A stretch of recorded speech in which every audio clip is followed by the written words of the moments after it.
Di balik setiap batang tebu yang tumbuh di lahan hutan negara, ada keringat petani yang menjadi penopang ketahanan pangan dan perekonomian daerah.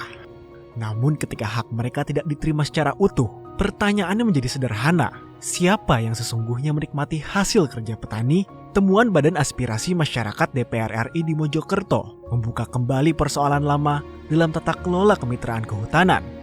Sejumlah koperasi petani mengadukan dugaan ketidakjelasan skema bagi hasil hingga tidak sampainya biaya operasional yang seharusnya menjadi hak petani.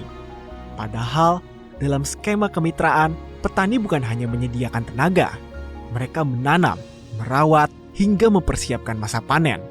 Ketika hak atas hasil kerja itu tidak diterima, maka yang dipertaruhkan bukan sekadar soal administrasi, tetapi rasa keadilan. Ada peristiwa di KPH Mojokerto di mana masyarakat bekerja ya untuk kebun tebu yang dimiliki oleh perhutani. Masyarakat bekerja dari mulai penanaman, perawatan sampai menjelang masa panen. Mereka tidak mendapatkan apa-apa. Kemudian ketika panen pun mereka tidak mendapatkan apa-apa. Begitu pengakuannya ya. Ternyata ketika kami konfirmasi ada biayanya. Ya, ternyata perhutani bilang ada biayanya. Nah, biaya saat penanaman sampai perawatan sampai menjelang panen ada biayanya, itu perhutani mengeluarkan. Sementara ketika masa panen dan masyarakat diajak memanen bersama-sama, itu juga ada biayanya dari perusahaan gula. Nah, ternyata dua biaya tersebut, baik biaya dari perhutani tidak nyampe, biaya dari perusahaan gula juga tidak nyampe. Nah, kita minta kepada perhutani, CQ KPH Mojokerto untuk menelusuri di mana macetnya dana tersebut. Persoalan ini juga memunculkan satu pertanyaan besar. Bagaimana sistem pengawasan dapat memastikan dana yang telah dialokasikan benar-benar sampai kepada mereka yang berhak? Jika perhutani dan mitra usaha menyatakan anggaran telah dikeluarkan, namun petani mengaku tidak menerimanya, maka penelusuran harus dilakukan secara terbuka dan menyeluruh. Setiap mata rantai penyaluran harus dapat dipertanggungjawabkan. Evaluasi menyeluruh terhadap pola kemitraan menjadi langkah penting agar permasalahan serupa tidak terulang. Kemitraan antara petani dan perhutani semestinya memberikan kepastian usaha, bukan justru menimbulkan ketidakpastian bagi para petani yang menjadi ujung tombak produksi. Gerakan ekonomi dari bawah ini betul-betul perekonomian mulai berputar dari bawah. Uang juga berputar dari bawah.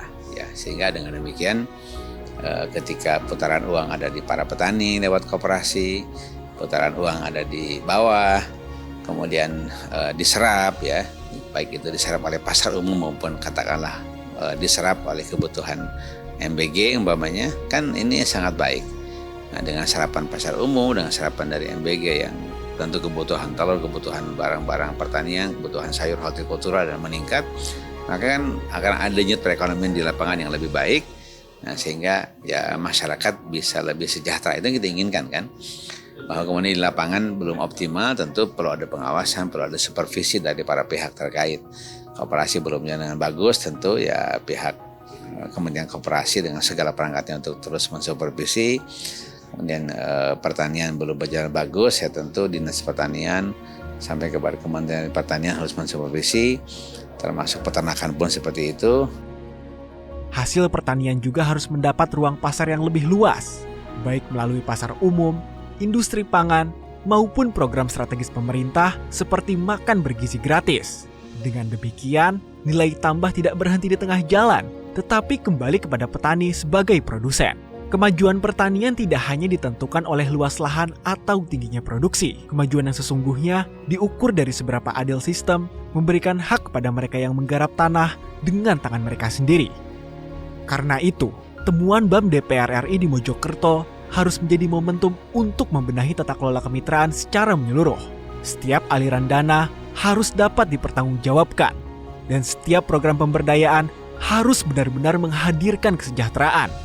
Sebab pada akhirnya, negara yang kuat bukan hanya dibangun oleh besar investasi, tetapi juga oleh terjaganya keadilan bagi petani yang menjadi penopang pangan dan perekonomian bangsa.